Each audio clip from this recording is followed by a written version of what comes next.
any long-term plan immediately hits the ugly truth of reality and then becomes a joke. I think very carefully about what's next. Any regrets you care to share? Anything that feels like, that stands out? Yeah, all kinds of regrets. I have regrets earlier in my life about not being a kind enough person, not bullying people, but actually being in situations where there was someone on the periphery or someone being left out and noticing that and not doing anything. That really bugs me. Like many people, there were a lot of people who talked about regretted not going to funerals.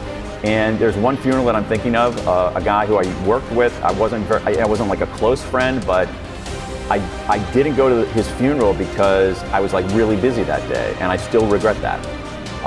So that's a smaller one. For the folks who are interested in careers, which is a lot of your audience, I know, one of my favorite techniques is what Tina Seelig at Stanford University calls a failure resume. Like, I've made a failure resume, a list of all of my setbacks and mistakes and blunders, and you list all those. Have you done it? Hell yeah.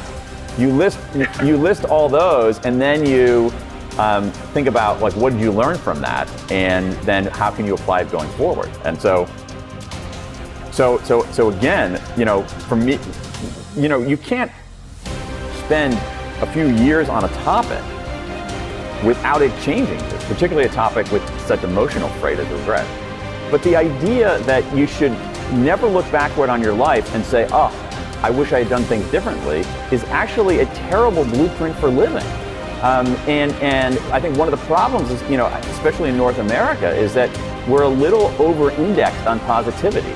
Positive emotions are incredibly important, and they should outnumber our negative emotions, but we need some negative emotions because they instruct us. And our most prominent negative emotion is regret. And because regret teaches us, it instructs us, it clarifies us, it clarifies what we should be doing and how we should be doing it. And so we need to understand how to deal with our negative emotions. We can't ignore them like no regrets.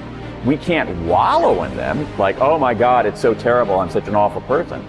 So among the misunderstandings are, we think that when we experience regret, it's somehow an aberration, when in fact, everybody experiences regret. Regret makes us human. Regret is part of the human condition.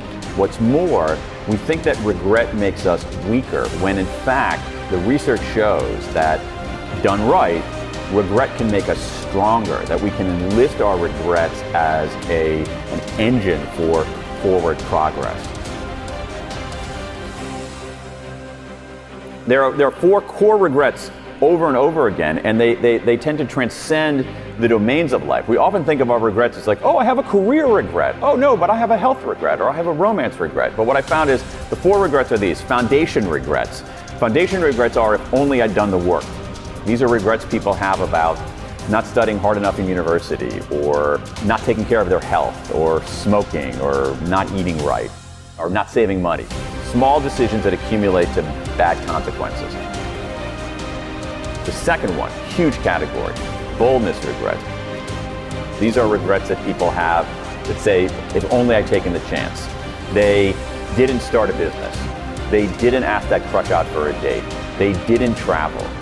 They had an opportunity at one point in their life to do something beyond play it safe. They chose not to do that, and now they regret it. Third category are moral regrets. If only I'd done the right thing. These are people who, at a certain point in their life, could do the right thing or the wrong thing. They do the wrong thing, and it still bugs them, which is in some way, its own way, heartening. It shows that I think people want to be good. And then the final one are connection regrets. Connection regrets are, if only I'd reached out.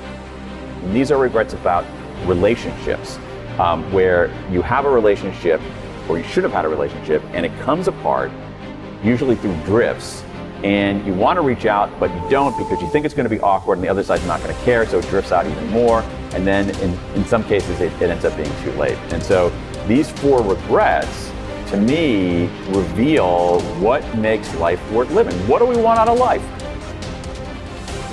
We want a stable foundation. We want some stability. We want a chance to do something. We want a chance to learn and grow and lead a psychologically rich life. We want to do the right thing. I'm convinced that most of us want to do the right thing.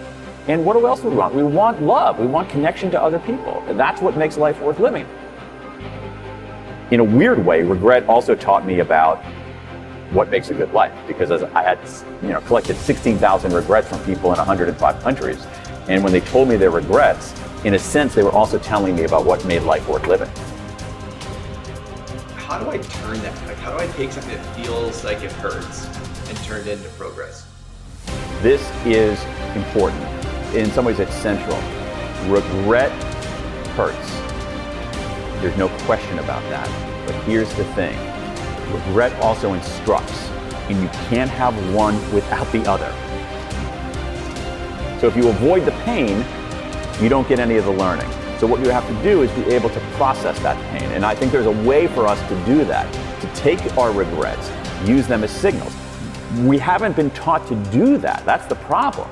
We have this weird approach, we have this weird view of negative emotions. Like some of us think, oh, positive all the time, da, da, da. That leads to delusion. Some of us get so absorbed in our negative emotions that they, in some ways, exonerate us from making progress. That's a bad idea too. What we need to do is we need to process our negative emotions in a systematic way, and I think there's a good way to do that. What we need to do is we need to think about our regrets, and when we think about our regrets, the evidence is pretty clear that they can help us make better decisions, solve problems faster, be better strategists, find greater meaning in our life.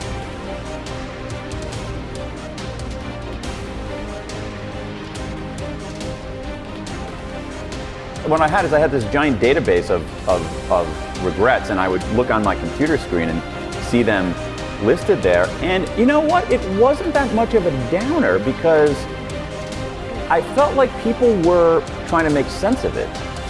There's some interesting research on this. One of the things that we think about disclosure of our vulnerabilities and our setbacks and so forth is that people will like us less.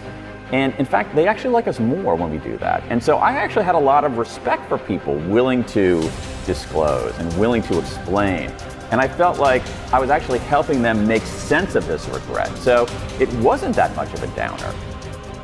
Over and over and over again around the world, the same 4 regrets kept coming up. And I found that fascinating because there wasn't much national difference. What's more, as I said earlier, these 4 regrets are revealing, because by revealing our regrets, we are revealing what we value the most. And so to me, these 4 core regrets operate as a photographic negative of the good life. That is, if we understand what people regret the most, we actually understand what they value the most. So in a weird way, these 16,000 regrets are not a downer as much as they are a pointer to what makes life worth living.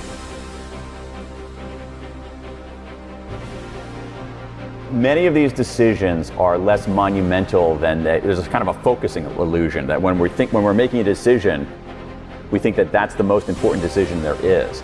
And so for me, I think a tool is to make decisions for fundamental reasons rather than instrumental reasons, which goes to what you were talking about before about careers as a line. That if we make decisions, if I decide I'm going to major in this because it's going to lead to that, which is going to lead to that, which is going to lead to that, I think that's a bad idea, because I think it's a bad bet, because you have no idea where it's going to lead. If you major in something because you like it, because it's interesting, because you find it compelling, major in that because you're going to learn a lot, you're going to do really well, and you have no idea where it's going to lead. And so, the reason that I like making decisions for fundamental reasons rather than instrumental reasons is not because I have this noble view of the world, is that instrumental reasons don't work because the world is so complicated. So you're better off just making decisions for fundamental reasons, doing things you care about that are meaningful and that contribute, and being alert to opportunity along the way, recognizing that, as you said earlier, that the path is not a path, it's the opposite of a line. It's a messy, three-dimensional squiggle.